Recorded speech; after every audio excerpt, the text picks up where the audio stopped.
I don't really believe it has an effect other than it's just kind of an invisible line that I think pretty soon isn't really going to exist anymore. We never thought about one side of the line being much different than the other side of the line. We just crossed. But when I came here, it affects my whole social life, my business. Because there's this little invisible line that's there, but it does restrict economic development, does restrict freedom of movement of people. And we don't recognize that border. Every time you come into contact with that boundary, you know that Indian people didn't put that boundary there. And you know that Indian people don't want that boundary there. And you know that it represents aggression. Although we have great relations, Canada and the United States, the fact remains, once you step across that line, you're an alien, right? Lured by the seduction of maps, that is, letting myself believe that lines on paper actually mean something in the tangible world, I decided to travel by foot and bicycle the length of the world's longest apparently straight border. En route, I encountered many people affected by this line. This is their story, and it is my story. Perhaps individuals gravitate towards landscapes which reflect their own characteristics, and so I ventured to a place where the dualities of my own life could be explored.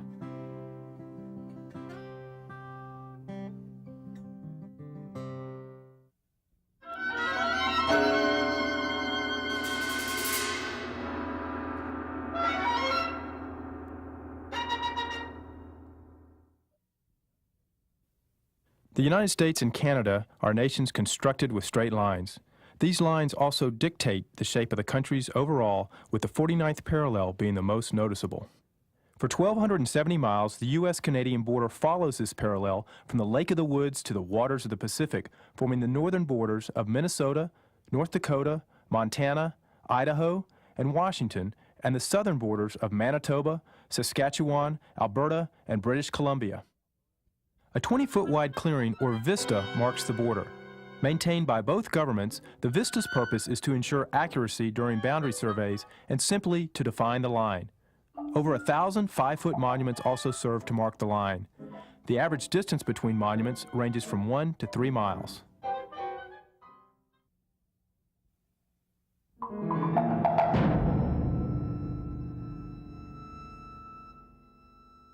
On the vernal equinox, which was a clear, cold day, I began my trek along the 49th parallel at the Minnesota-Manitoba border. I explained to the customs officer there my situation, that I was a visual artist and frequently utilized map imagery in my sculpture, paintings, and drawings, that this boundary was a unique example where someone drew a line on a map and consequently altered the landscape, and that I was doing field research, so to speak, on such a place. I decided that it would be less difficult to traverse the numerous swamps and rivers while frozen in the early spring. Temperatures range from 40 to -5 degrees Fahrenheit. The final day out, I left the woodlands and entered the plains. The winds turned brutal. During those 6 days in March, I walked 90 miles from the Lake of the Woods to Emerson, Manitoba.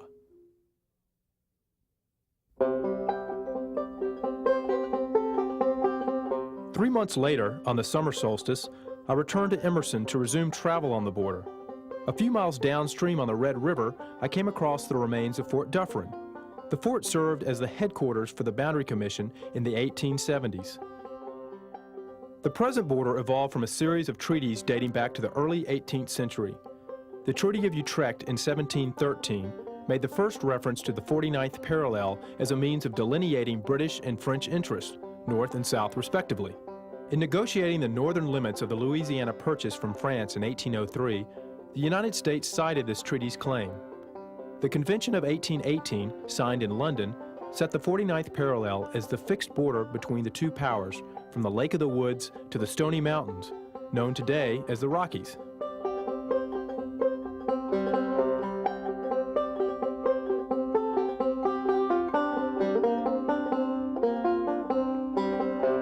"28 years passed before the border from the Rockies to the Pacific was negotiated. During this period, the two governments jointly administered the Oregon Territory, that area north of the Columbia River, which later became Washington State and British Columbia. By the 1840s, dual jurisdiction became impractical and intolerable. Britain sought the Columbia River as the boundary, and the Americans attempted to lay claim as far north as the Alaska Panhandle. Through a series of proposals, rejections, resolutions, and threats, a treaty was finally signed by the two parties in 1846. The border was drawn by diplomats in the comfort of their chairs on relatively blank maps. Disregarding such features as topography, climate, vegetation, and native populations, the boundary segmented all which it encountered. Having a neat and rational appearance on paper, the physical reality of the border seemed arbitrary and absurd. Half a continent was severed. Okanagan Indian Educational Resources Administrator Jeanette Armstrong explains. That happened in our territory. The boundary cut straight across our territory, almost down the middle.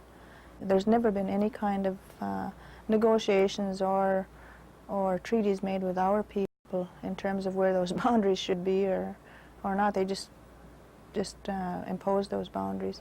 Between themselves, they fought over it and imposed those boundaries, decided where those boundaries would be, and decided which of the Europeans would be calling themselves Americans and which of the Europeans would be calling themselves British loyal subjects and later on Canadians. The border was surveyed and marked by the American and British boundary commissions. Each commission was comprised of a number of officers, including surveyors, astronomers, naturalists, and geologists. Numerous laborers were also employed to fell trees and transport supplies. The rugged terrain and harsh conditions not only made travel and surveying difficult, but also dictated what materials could be used to demarcate the border. Markers were constructed with various materials including wood, stone, and dirt. In 1874, the survey was finished. But by the turn of the century, it became evident that the initial survey was insufficient since many of the markers fell into disrepair. The two governments agreed to resurvey the border, placing consistent monuments at greater frequency along a fully cleared vista. A total of 912 monuments were erected. Eastern monuments were constructed of cast iron, while the western monuments were slightly larger versions made of aluminum bronze. The International Boundary Commission was made a permanent agency in 1925 after the second survey. Clyde Moore, the current Deputy Commissioner for the United States, explains the IBC's mission. Well, the responsibility is simply put, is to maintain an effective boundary line. Now, the key, of course, is what is effective. In our view, it's a boundary line that is accurately located on the surface of the earth. It's visibly marked with stable markers of some type that are, for the most part, easily recognized as to what their purpose is. And that you have line of sight between these monuments, that they be kept, of course, in good repair and properly located.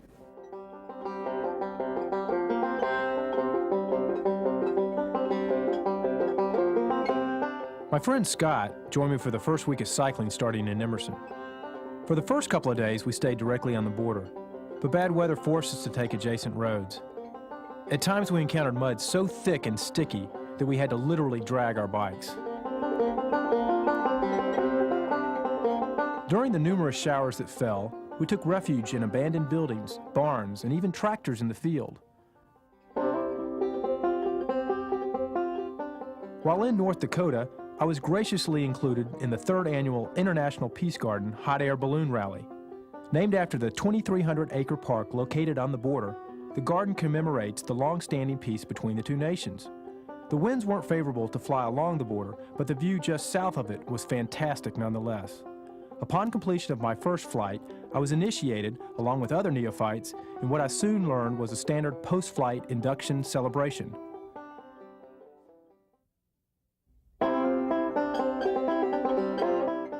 During my travels, I learned about the rituals of daily life in the numerous small towns affected by the border. At one local co-op, Canadian farmers joined Americans for a mid-morning break. During their conversations, they rolled dice to see who would pay for the coffee. More significantly, Canadians frequently crossed to purchase gas, clothing, and other consumer goods. This cross-border traffic can cause long waits at some of the busier ports of entry.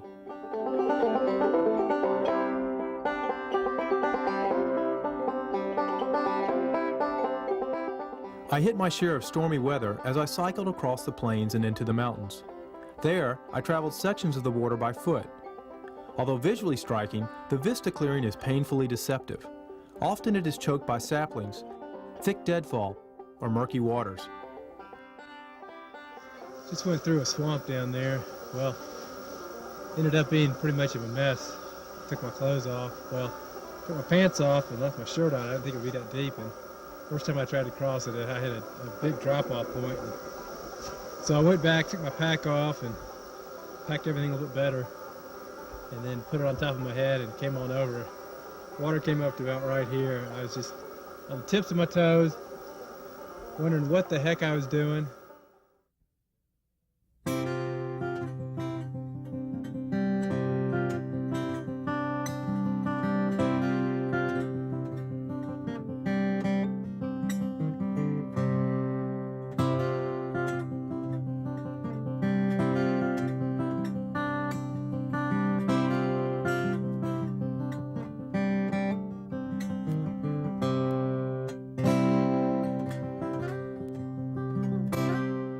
In July, my friend Errol joined me for a week to hike sections of the border in the Rockies.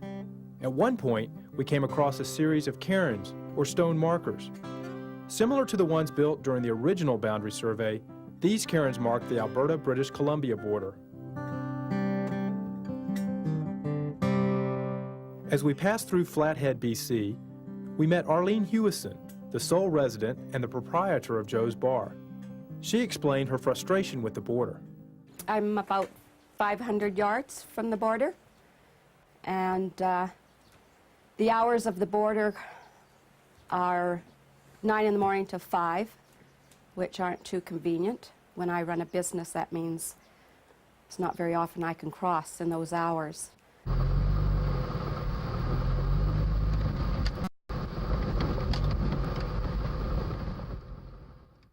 Fred Hovey, a zoologist conducting research in the Flathead Valley on grizzly and black bears, had similar views on the restricted hours of the port. The border is open between 9 and 5, and you know, grizzly bears and black bears don't operate on those hours. So what we've had to do is get permission from both sides about when we can cross. So from that standpoint, it can be a bit of a hindrance.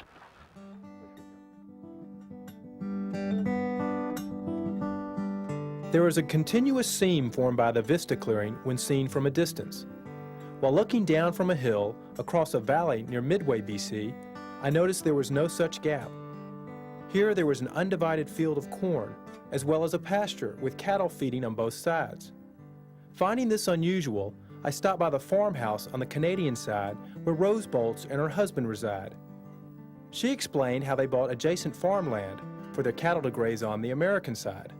This was all hashed out before we bought the place as to whether this could be a viable thing to do. And the custom officers at the time and the veterinarians, both the Canadian government vet and the U.S. government vet, both agreed that there would be no problem as long as they are kept within that boundary. Boundary Creek and Kettle River form that boundary, not the 49th parallel. These 20 acres on the American side are accessible only through a road in Canada. The Bolts situation brings to light the North American Free Trade Agreement and its effects on the region's farming and timber industries. Grand Forks, BC resident Leo Mills expresses a common opinion regarding NAFTA. A lot of the feeling is, of course, that we're just going to be the meat in the sandwich. And as I say, so goes the United States, so goes Canada. If we're prosperous, you are. If you're prosperous, we are, you see. But now we're getting into a lot of hieroglyphics that are a little hard for the average man to understand.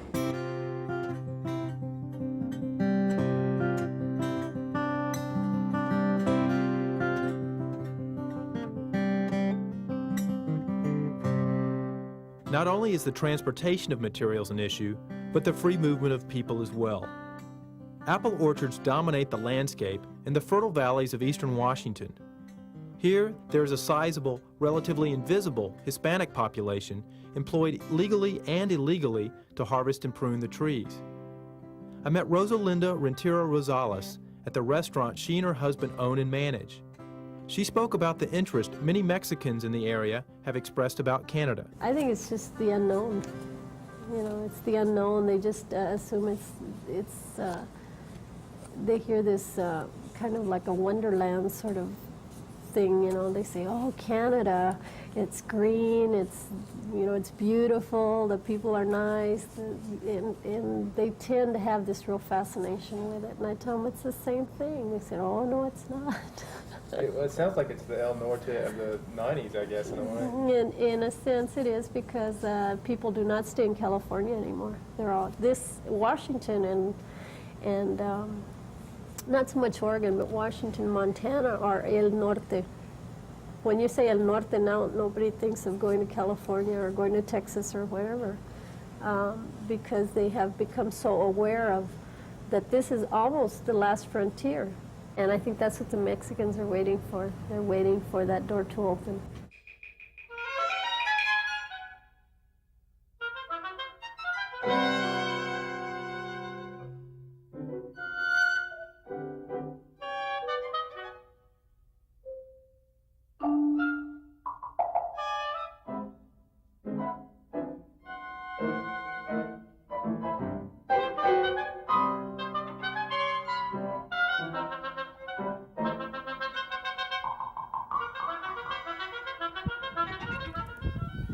Behind me lies monument number 95 on Cathedral Mountain.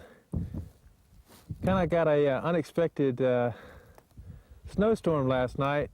It's August, mid-August as a matter of fact. Got about 3 or 4 inches. A lot of it's blown away, a lot of it's melted. From the warmth of the rock, the temperature must have dropped about 40 degrees. And it's making the rocks a little slick. What would normally be a pretty routine ridge walk, about a half to 3/4 of a mile, is now pretty precarious. Every now and then a rock will go down and kind of reminds me of what happens if I make a mistake. So I'm afraid I'm going to have to retreat. Also, there's another storm coming in. Looks like, well, it's been one continual storm, but whiteout has been a problem this morning. I couldn't see. Must have been probably 9 or 10 o'clock before it kind of cleared up so I could see a little bit on the other side of the mountains. It's beautiful up here. Over there are the Pasaytans, and this is it's called Cathedral Provincial Park. Haven't seen anybody in 2.5 days.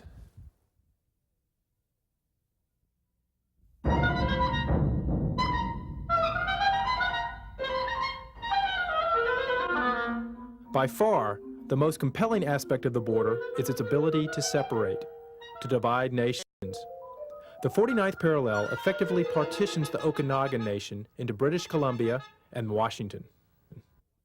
Well, one of the things is about the boundary, which from my side of the view of it is that it is very, very racist and very culturally abhorrent. Very racist in the sense, in the really aggressive sense, in the violent and the aggressive sense, I guess, in that it represents the deaths of many of our people over the 500 years of contact, and that it represents aggression and violence toward our people and a totalitarian kind of attitude toward our people. And our people have endured a lot as a result of those boundaries that have been placed there. And you hate it. Psychologically, you hate it. Because you have a white person standing there at the border telling you, in your own territory, you know, in your territory in which you know all the plants' names, all the animals' names, all the rivers, you know where the people fish, you know what they go out and do on the land. They're telling you that you're an alien, that you can't cross beyond this point or go back and forth, in which our people, you know, still do, continuously do. And it's a real psychological trip, you know, to be faced with that. And it's not something that we would ever impose on other people. I spoke about this division with Glenn Douglas, who works with Jeanette at the Anoken Center. And so they split us. The boundary split us. prevented us from exercising our way of life. When we're coming into Canada or going in, it's not so much going into the States, but coming into Canada. They say, well, are you Canadian? You're a U.S. citizen. And I will say, well, I'm neither, because I'm not. None of my ancestors ever chose to be Canadian or British or whatever it might be. And this, you know, still is not settled in the Canadian Constitution. So I say I'm Okanagan. I'm an Okanagan national. And I'm neither Canadian or American. This is my territory.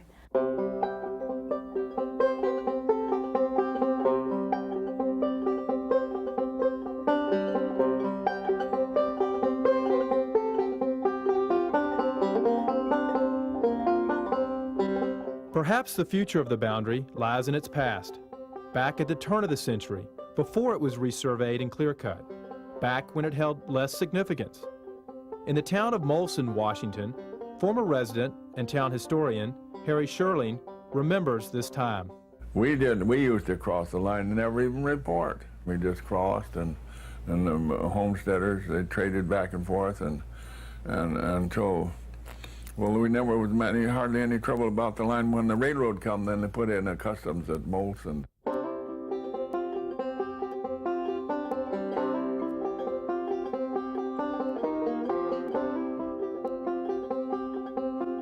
My friend Sloat joined me for a week of cycling through the Cascade Mountains. After the boundary drops out of the mountains, it passes through a fertile plain and reaches Boundary Bay. From there, it skips to Point Roberts. A local resident explains its uniqueness. No, I think myself the whole thing's a big mistake, and it's too bad because there's only one way you can enter into this little peninsula, which is 13 square miles, is by coming through the Canadian, you have to come through Canada. It also provides a situation for creative fence construction. All along the 3-mile border, secret passages have been built for easy access to the American side. Reaching Monument Number 1, located on a bluff in a residential area, my travels along the border ended. The boundary continues by means of a series of navigational towers and buoys through the Strait of Georgia. Here, the parallel significance is lost.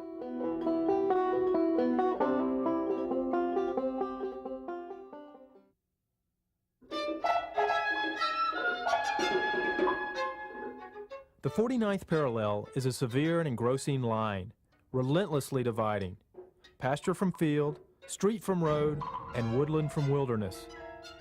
Perhaps it serves well as an overlooked earthwork in the ranks of the Nazca lines of Peru or the Great Wall of China. Here, an abstract line imposed on a territory and empowered with the folly of a map creates a landscape of limitation. This border becomes increasingly obsolete as our current economic and cultural trends serve to disintegrate our concept of nation-states. Boundaries imposed not only between nations, but between races, sexes, creeds, orientations, and cultures by their own necessity to define themselves are ultimately absurd. Yet there remains some apparent necessity for demarcating the border from a purely logistical and bureaucratic perspective. Although still effective, the ability of border crossings to restrict foreigners, criminals, and contraband is diminishing. The duality of the border is made apparent. It is simultaneously practical and ludicrous.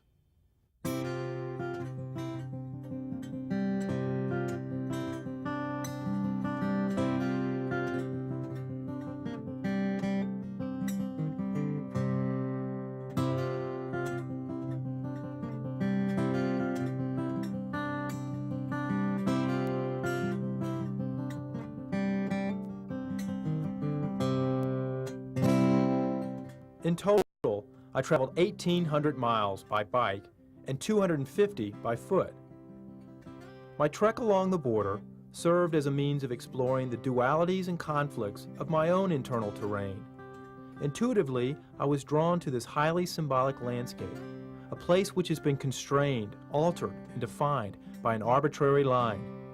And on this line, my own methods of division within myself became apparent, between desire and fear, acknowledgement and denial, rational thought and passion, and hope and anxiety. And in the end, there was no neat resolve.